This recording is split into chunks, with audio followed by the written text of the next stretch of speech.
My name is Linda Bedinger and I'm an independent Stampin' Up! Demonstrator. And today for my tips and tricks video, I'm going to stick with bow making since that's one that people have requested actually quite a bit. And I'm going to do 3 ribbons this time. And I'm going to do a simple faux bow, one that is more difficult to tie than the other. And then, so I'm going to use this velvet ribbon, this, I think it's Rich Razzleberry. Yeah, Rich Razzleberry.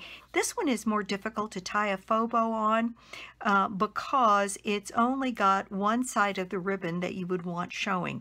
So I'm going to show you how to ensure you get both your tails out on your faux bow exactly the way you want it. This one is a ribbon that is the same on both sides, so tying faux bow is a little simpler. And then we're going to tie a much fancier faux bow with this tulle polka dotted ribbon, and I'm going to show you a way to get a little fancier bow. So I'm going to bring in a piece of cardstock here so you can see very clearly against it what I'm doing. And again, I'm going to tell you to leave your ribbon attached to your spool. Now, in order to tie a faux bow, it's nothing much, we just tie a knot. So in this case, what I'm going to do is start with the ribbon over my left hand here, and I'm going to come around this ribbon, and then I'm going to come through this way. And you know, I always say kind of keep your ribbon straight. In this case, what I'm going to do, because I want this velvet to show on both sides, I'm going to grab both sides of this faux bow I'm going to make so that I'm going to manipulate where my tails are. And by pulling tighter on one side or the other, it becomes the top knot. So I'm going to pull tighter on the one closest to the spool, and I'm going to move this knot over just a little so that it becomes the predominant piece that we see here. And I'll get a little crimp in my ribbon on this side because I'm pulling it a little bit tighter. But I can push this bow down. So now I've got a nice knot on top, and I've got ribbon showing the velvet part on both sides.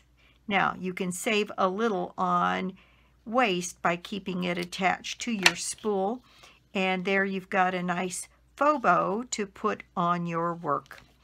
And that's the way, by pulling it through so that both tails that you have are what you want showing, that's the way to get a quick faux bow with a nice knot. Now on a piece of ribbon like this one, where it doesn't matter, you can in fact just go ahead and tie your bow. And in fact, I'm going to do that again because I want to keep my ribbon pretty straight here, so that we get a flat knot here on top. And by pulling one side or the other, you can get the top knot. And I'm going to do that again so you can see it, because it's more easily illustrated on this. So I'm going to start like this, make a loop, and come back behind and through my what's going to end up being my top knot here. And I'm going to pull this side so that that knot goes on the top, and then I'm going to pull both at the same time, and I'm going to pull my knot over so that I get it covering both sides of the ribbon. And I'm going to pull both sides about the same tension here. So I've still got a nice knot here on top, and I don't want that to go away. And the tighter I make my faux bow, the more I'm going to get that little flat bow. I've seen some of them that are actually like a V shape, and they're not pulling the bow itself tight enough. But that, I think, makes a pretty bow on both sides. It's got a little bit of a lean to it, but if we trim that off like this and put that on our work, there we have a pretty faux bow with a nice top knot. Okay, the last one I'm going to show you is one that's a little bit fancier. And on this one, what I'm going to do is I'm going to tie this. I'm going to put it in my right hand again, and I'm going to go back behind. I'm leaving this on the spool, going back behind and coming through and under my finger here, so that I'm actually going to tie a knot on the bottom of this while it's still attached to my finger. And I'm going to leave that nice and loose on there, and then I'm going to tie this again and make a real knot underneath here. So that is absolutely tied tight. Then on this, what we can do is leave the ribbon here a little bit longer, and now we have this piece, and this piece can wrap around your card. So let's say I was going to put this around, I hate to use white just because this is white, but we'll do that. So if I was going to have this go around my work, I'd make sure that this end tail would be long enough to go around both sides of my work. And then what we do is come right in the middle and we give this a clip, and there we have a faux bow that is a knot that then also can go around your work. And so it looks a little bit more like a regular bow. I'm going to do that again, but with this ribbon, so you can see what I'm getting at. And this, because of the way it works, you can bow that out and you get a nice bow on your work. So again, this I'm going to make a little bit longer, as though we were going around a regular, let's say we were going around a panel like this one that is 4 by 5 1/4. That's fairly typical. So I'm going to leave this tail a little bit longer on this side.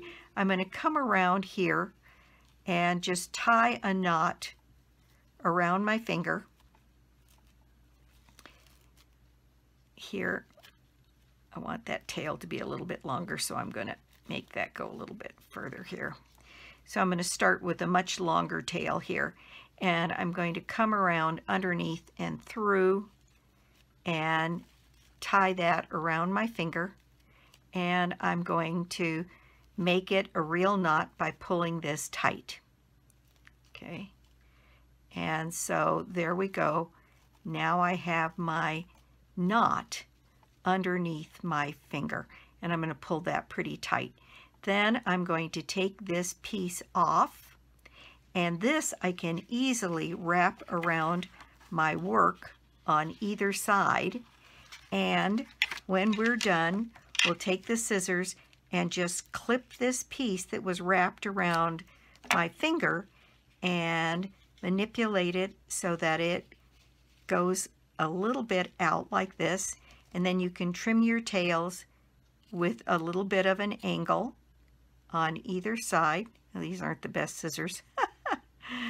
And you will have a faux bow that's a little bit fancier to go around your work. And you still have very little waste, because on this side you can trim it down. You can have your bow go that way, or be in the center. Or in the case of this kind of a bow with a long enough tail, you can go across your work this way. So there we go.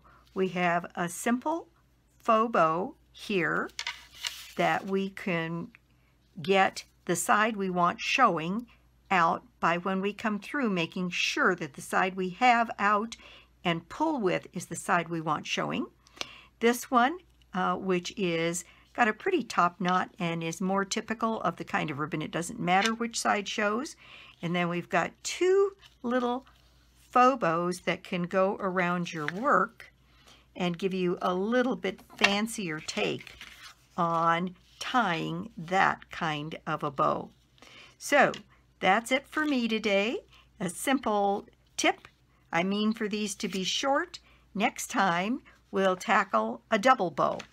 And I'll be back soon with more cards and more projects. Bye!